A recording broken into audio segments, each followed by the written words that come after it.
Connaissance. Recherche. Sciences. Dessin, mathématiques. Théorie. Physique. Philosophie. Conférences. Archéologie. Environnement. Nature.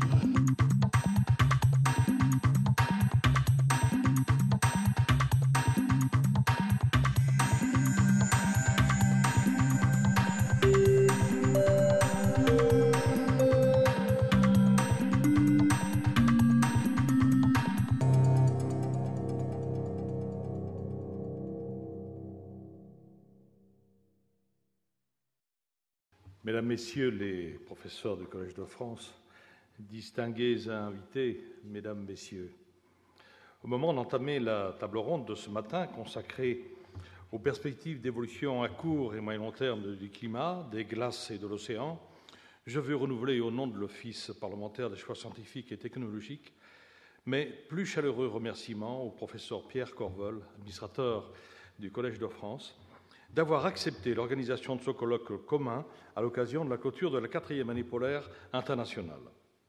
Je remercie également très sincèrement et avec beaucoup d'amitié le professeur Edouard Bard de son accueil dans le cadre de sa chaire d'enseignement et d'avoir bien voulu être mon partenaire dans cette aventure. Je voudrais enfin saluer tout particulièrement Claude Lorius, qui est à l'origine de tant de vocations pour la science et l'aventure polaire et qui a donné une dimension complètement nouvelle aux connaissances dont nous disposons. Je voudrais aussi publiquement lui adresser mes félicitations, car il vient d'être élevé au grade de commandeur de la Légion d'honneur. Cette distinction, très élevée, est évidemment personnelle et amplement méritée, mais elle est aussi, je le crois, un témoignage de reconnaissance de l'importance de la recherche en milieu polaire et tout particulièrement celle portant sur le climat.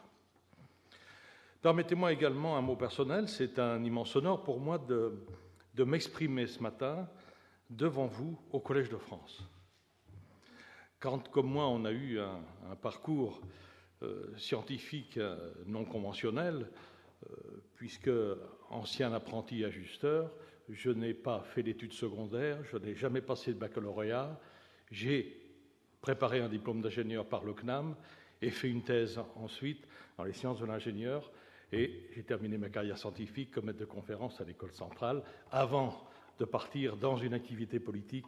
Et aujourd'hui, le plaisir véritablement de retrouver la science au travers de mon engagement politique par rapport avec l'Office parlementaire d'évaluation des choix scientifiques. Et pour moi, c'est bien sûr m'exprimer dans un lieu aussi mythique. Je ne pensais pas, bien sûr, un jour pouvoir le faire ici au Collège de France. Et c'est évidemment un moment tout à fait chargé d'une émotion particulière.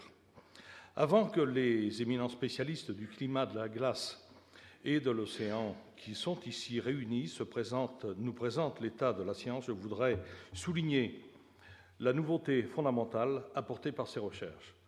L'exploitation des carottes de glace de Vostok et des Pika, avec d'autres recherches, ont constitué un véritable bouleversement, une révolution copernicienne.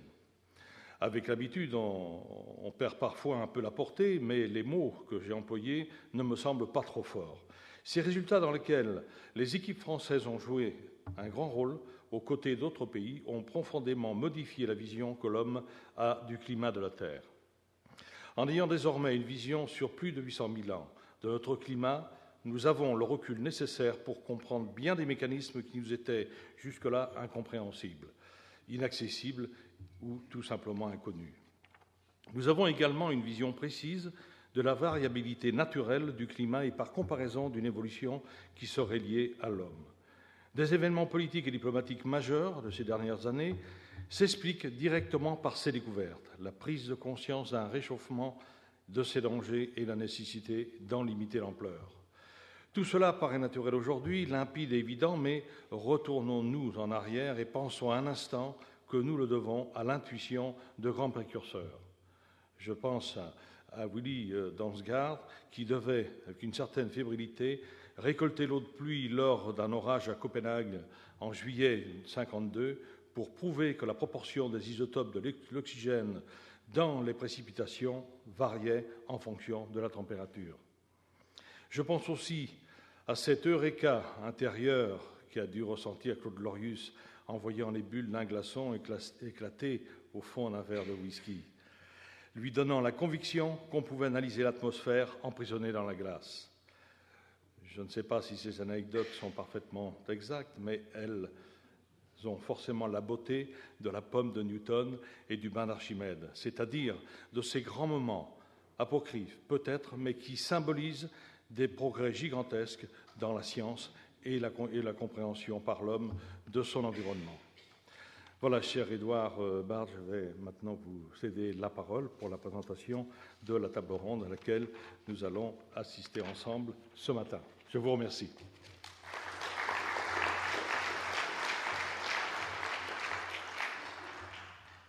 Merci Christian Gaudin. Alors j'aimerais en fait faire une brève introduction en fait sur le sujet de la table ronde de ce matin, en particulier peut-être pour faire gagner un peu de temps aux orateurs pour qu'ils ne perdent pas trop de temps justement sur les principes de base, parce que un des buts en fait de notre demi-journée, c'est aussi de faire pas le bilan, mais en fait de vous montrer quels ont été des résultats forts de l'année polaire internationale. Alors la session de ce matin, nous l'avons organisée donc avec Christian sur climat, glace et océan, quelles évolutions à court et long terme. Et bien évidemment, la chose qui est très spécifique à cette année polaire internationale, c'est qu'elle se passe dans un contexte de réchauffement. Et il est très important de faire quelques rappels justement sur ce réchauffement, à la fois à l'échelle de la planète et à l'échelle des pôles et de leur spécificité dans ce contexte. Donc, une des façons très simplifiées de représenter justement ce réchauffement mondial est de présenter une courbe qui simplifie à l'extrême les choses, mais qui a son utilité pédagogique, c'est de montrer en fait l'évolution de l'anomalie de la température moyenne atmosphérique en fonction du temps, ce depuis à peu près un siècle. C'est ce qui est fait sur ce diagramme, qui, on pourrait passer en fait des heures à essayer de le décrire, essayer de le décortiquer. Là n'est pas le propos aujourd'hui. Ce que je voulais juste vous rappeler, c'est que depuis à peu près un siècle, on assiste à un réchauffement qui est de l'ordre de pratiquement 1 degré depuis un siècle, avec une anomalie de température qui peut être complexe dans son évolution, avec des sautes d'humeur de temps à autre annuellement. Ici, il s'agit de moyennes annuelles, reportées en anomalie par rapport à la moyenne de 1950 à 1980, ce qui fait qu'on a des anomalies positives à partir de cette date et négatives au-delà. Mais le grand message, c'est qu'il y a effectivement un réchauffement qui est de l'ordre de 1 degré, et surtout que depuis 30 ans, on assiste à une augmentation de température qui est très conséquente, qui est de l'ordre de pratiquement 0,5 degrés, avec des sautes d'humeur, avec des changements interannuels qui sont liés à des phénomènes dont on a une compréhension relativement bonne. Ce réchauffement est le sujet en fait de beaucoup d'études, d'inquiétudes aussi. Et comme l'a montré Claude Lorius ce matin, bien évidemment, on a cette augmentation de la température depuis 30 ans en fait correspond à l'anomalie en fait en gaz carbonique et en d'autres gaz à effet de serre qui est liée aux activités humaines. Donc un des problèmes, effectivement, pour comprendre cette anomalie de la température et cette anomalie climatique qui affecte, comme on va le voir aussi, de façon très particulière les pôles, il faut, pour pouvoir la comprendre véritablement et essayer de la prévoir, c'est ça aussi le gros problème, il faut réaliser en fait que l'on ne peut pas se contenter de regarder l'atmosphère. Le climat, ce n'est pas uniquement les basses couches de l'atmosphère, c'est ça que nous vivons au jour le jour, mais pour comprendre son évolution, il faut avoir en tête que le système climatique est un système complexe qui est composé en fait de plusieurs compartiments, l'atmosphère, l'hydrosphère, en particulier l'océan, la cryosphère, c'est-à-dire toutes les glaces de la planète, la glace de mer, la banquise, les glaces continentales, les glaciers, les inland seas, les calottes de glace à la fois au Groenland et en Antarctique, nous en parlerons. La lithosphère, la biosphère à la fois continentale et marine. On aurait pu représenter un petit peu de plancton sur ce diagramme. Donc tous ces compartiments qui composent en fait le système climatique dans son ensemble échangent entre eux de l'énergie, de la matière, essentiellement de l'eau, et sont en permanence perturbés de l'extérieur par ce que l'on appelle des forçages climatiques qui peuvent être soit d'origine astronomique, l'éclairement solaire, des changements des paramètres de l'orbite terrestre, des changements en fait liés à la géologie, des changements donc internes à la Terre, mais qui sont externes au système climatique. en particulier sur les échelles de temps qui nous intéressent, le volcanisme explosif. Donc des perturbations qui sont naturelles et qui donc perturbent continuellement le climat, mais en plus, comme l'a rappelé Claude Lorius, la grosse inquiétude, c'est qu'en fait, l'homme est un contributeur depuis à peu près un siècle, au moins un siècle, au travers de ces émissions de gaz à effet de serre, notamment le gaz carbonique. Donc une perturbation qui est très importante et qui va affecter notablement les pôles. Un des messages aussi, lorsque l'on regarde au niveau, je dirais, très préliminaire, ce grand système climatique complexe, eh bien, c'est que tous ces compartiments ont des constantes de temps qui sont très variables. Il y a des constantes de temps très rapides dans l'atmosphère, mais il est très clair que, par exemple, les glaces ont des constantes de temps beaucoup plus lentes, ce qui fait que l'évolution climatique qui est liée en fait aux émissions de gaz à effet de serre va avoir des répercussions très différentes dans les différents compartiments que sont l'atmosphère, l'océan et les glaces, en particulier les glaces polaires. De façon tout à fait imagée, pour le représenter de façon très qualitative, eh bien, on peut représenter un diagramme qui a été publié en fait par l'IPCC, par le GIEC, qui montre en fait de façon très qualitative ce qui se passe lorsque l'on a un pic d'émission de gaz carbonique pendant à peu près 100 ans qui s'éteint de façon à stabiliser la teneur en gaz carbonique atmosphérique après quelques siècles. Donc on a une stabilisation de cette teneur en gaz carbonique atmosphérique. À l'heure actuelle, bien, on en est loin de cette stabilisation du gaz carbonique. Ça augmente de 2 à 3 ppm chaque année. Mais cette stabilisation, eh bien, ça ne veut pas dire stabilisation de la température. Même avec une stabilisation du gaz carbonique, eh bien, on a une évolution de la température atmosphérique qui va avoir lieu au cours des siècles. Et plus grave encore, eh bien, les autres compartiments que sont l'océan et les glaces vont avoir une inertie encore plus grande.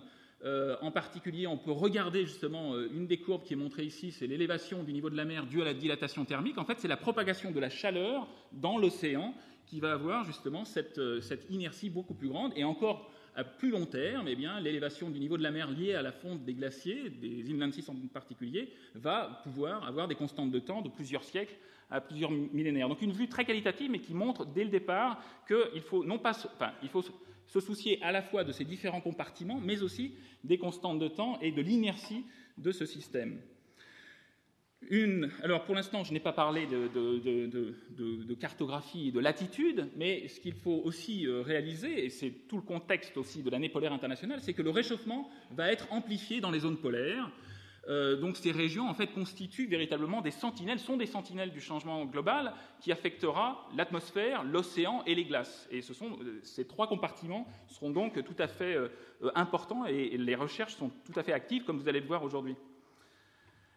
Pour s'en convaincre, encore une fois, juste un diagramme en fait simplifié. Ici, je vous montre juste ce qui se passe, par exemple, de façon tout à fait imagée et très simplifiée, les interactions entre l'océan, la glace et l'atmosphère, les échanges de chaleur, d'eau au niveau de l'Atlantique Nord. C'est un diagramme qui est tout à fait simplifié, mais qui montre déjà la complexité de ces interactions entre la convection marine, les courants marins, la glace de mer, la banquise, et les flux de chaleur, les précipitations. Et tout ça se passe ici au niveau de l'Atlantique Nord. Et c'est un exemple parmi d'autres qui illustre en fait cette complexité et le fait qu'il faut se soucier justement de ces interactions entre des compartiments variés aussi à toutes les latitudes, et en particulier à haute latitude, avec des spécificités comme la glace de mer, qui constitue aussi, c'est très important, c'est une des sources de cette amplification polaire dont nous allons parler, qui constitue aussi un immense réflecteur du rayonnement solaire, et donc son évolution, sa disparition possible à long terme, a déjà une influence très importante sur le bilan radiatif des zones polaires. Donc véritablement un souci majeur sur ces glaces, cette banquise en fait, qui est de la glace de mer. Une des façons en fait de représenter et de convaincre en fait qu'il y a un réchauffement polaire qui est amplifié, eh bien, c'est de regarder une année particulière. Je vous ai montré l'évolution de la température depuis un siècle, notamment depuis 30 ans, avec cette augmentation de l'ordre de 0,5 à 0,6 degrés sur les derniers 30 ans. Eh bien, il suffit de prendre une année particulière et de regarder en cartographie quelle a été l'augmentation de température. Ici, il s'agit de l'année 2007. Hier, Jean Jouzel, dans son allocution dans la session sur la gouvernance, vous a montré l'année 2008. J'aime bien l'année 2007 parce qu'elle présente en plus une spécificité avec des changements de température très négatifs qui sont liés à un changement naturel que l'on voit ici, par exemple. Il y a le message important, en fait, sur cette cartographie de l'anomalie de la température pour l'année 2007, c'est que en moyenne globale, eh bien, on a une augmentation de température qui est de l'ordre de 0,6 degrés par rapport à la moyenne des années 50 à 80, mais que ce changement de température, ce réchauffement, eh bien, il est très régionalisé, et il y a même des zones en fait, qui, de façon tout à fait particulière, se sont refroidies. Mais par contre, il est très clair qu'à l'échelle globale, on fait face en fait, à un réchauffement, en particulier dans les zones polaires et en particulier dans la zone arctique sur les continents. C'est quelque chose qui est très très net sur toutes les années.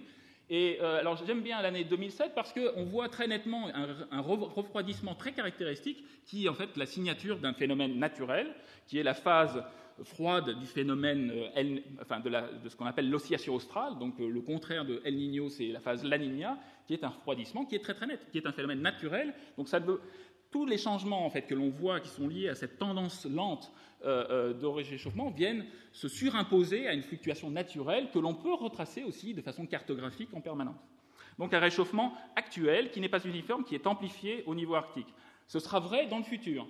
Et c'est ça qui est une des grosses inquiétudes actuelles dans la communauté des climatologues et bien au-delà.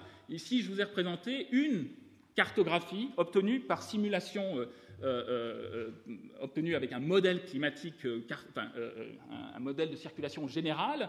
Ici, il s'agit donc d'une simulation, il y en a des centaines, il s'agit d'une simulation qui a été effectuée par un laboratoire américain, le NCAR, avec un scénario d'augmentation du gaz carbonique qui est réaliste, qui est de l'ordre de 700 ppm à l'année 2100, et on voit très nettement cette amplification du réchauffement polaire avec des changements de température qui sont très conséquents. Ce réchauffement, il est dissymétrique, pour des raisons que je n'aborderai pas parce que ça me prendrait trop de temps, mais on peut montrer aussi que c'est quelque chose qui n'est pas spécifique à ce groupe de modélisation. Et alors j'aurais pu vous montrer des centaines de cartographies par les différents modèles dans différents pays obtenus par différents groupes de modélisation. Là n'est pas le propos, j'aurais pu faire de la philatélie avec beaucoup de petits carrés comme ça qui montreraient en fait les mêmes choses. Une façon de tout représenter sur un même diagramme, c'est de montrer en fait les changements de la température en fonction de la latitude obtenue pour différents modèles. Donc c'est des moyennes latitudinales.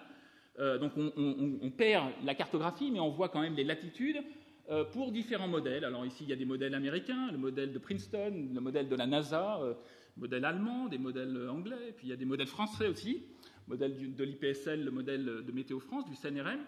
Et ce que l'on voit, en fait, c'est que tous les modèles concordent pour dire qu'il y a une amplification polaire qui est très très nette, qui est d'un facteur 2 ou d'un facteur 3, donc un triplement ou un doublement de l'anomalie de température. Ce que l'on voit aussi, c'est qu'il y a une dissymétrie entre le pôle sud et le pôle nord, et une des constatations aussi, c'est qu'on voit très nettement une très large variation entre les amplifications polaires, ce qui veut dire obtenues par différents groupes de modélisation, ce qui montre en fait qu'il y a encore beaucoup de recherches à faire en climatologie, en modélisation, pour essayer de bien comprendre quels sont les mécanismes et comment les intégrer, comment les introduire dans les modèles de circulation générale. Mais le message important est que tous les modèles montrent en fait cette amplification polaire que l'on voit à l'heure actuelle sur le réchauffement depuis les années 50-80. Une autre façon en fait d'illustrer ce réchauffement amplifié en zone polaire est aussi de se tourner vers l'enregistrement du passé très lointain et de montrer que qualitativement on observe aussi une amplification polaire qui est très nette. L'amplification polaire existe aussi en regardant des séries climatiques sur 150 000 ans. Alors pour l'illustrer de façon très basique, je vous montre ici, j'ai jeté comme ça sur un même diagramme 5 séries temporelles de température obtenues depuis l'équateur jusqu'aux deux pôles.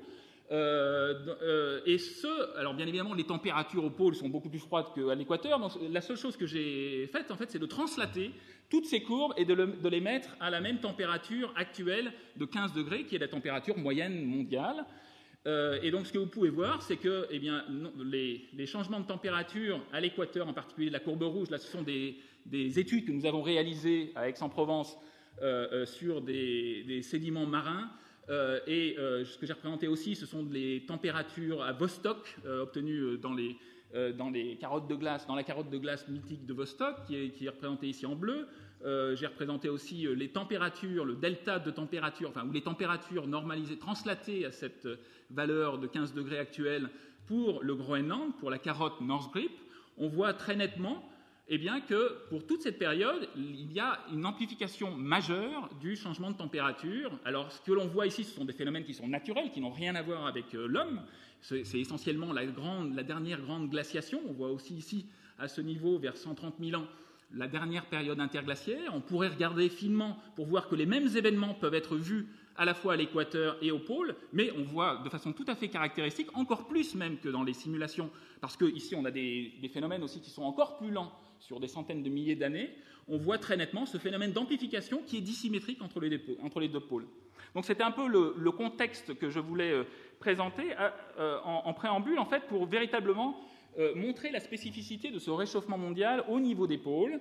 Et c'est un peu ce qui sous-tend en fait l'organisation de la session de ce matin. Ce que l'on a voulu faire avec Christian Gaudin, c'est justement d'illustrer et d'aller regarder ce qui a été fait, ce que l'on sait en fait à l'échelle des pôles et à l'échelle du globe en fait sur ces changements globaux. De la température et d'autres paramètres, et ensuite, plus spécifiquement, avec des interventions, des présentations plus thématiques, de regarder les différents compartiments, notamment l'atmosphère, les gaz à effet de serre, les océans polaires, océan Arctique, océan Austral, et les calottes de glace, le Groenland et l'Antarctique. Alors, c'est ce qui a conduit justement à ce programme. Donc, je vais présenter en fait un par un les différents intervenants. Bon, je les présenterai de façon un peu plus détaillée lorsqu'ils parleront, mais nous accueillerons en fait et nous aurons le plaisir d'entendre en fait le professeur Thomas Stocker qui vient de l'université de Berne, qui nous parlera essentiellement de l'année polaire internationale, de l'importance de la recherche polaire, notamment pour étudier ce changement à l'échelle mondiale et ce rôle de sentinelle climatique, et de l'importance de cette recherche polaire pour le GIEC, l'IPCC en anglais, donc, dont il est un des chefs à l'heure actuelle. Il est co-chair du groupe 1 du GIEC. Il a repris le flambeau après Susan Solomon, donc c'est véritablement lui maintenant qui est en charge du groupe 1 du GIEC. Pour le prochain rapport qui aura lieu, je crois, en 2012 ou 2013. Nous entendrons ensuite Jérôme Chapelaz, qui vient du LGGE de Grenoble, qui nous parlera essentiellement du climat des pôles de gaz à effet de serre. Jean-Claude Gascard nous parlera de l'océan, et Frédéric Rémy des calottes de glace polaire.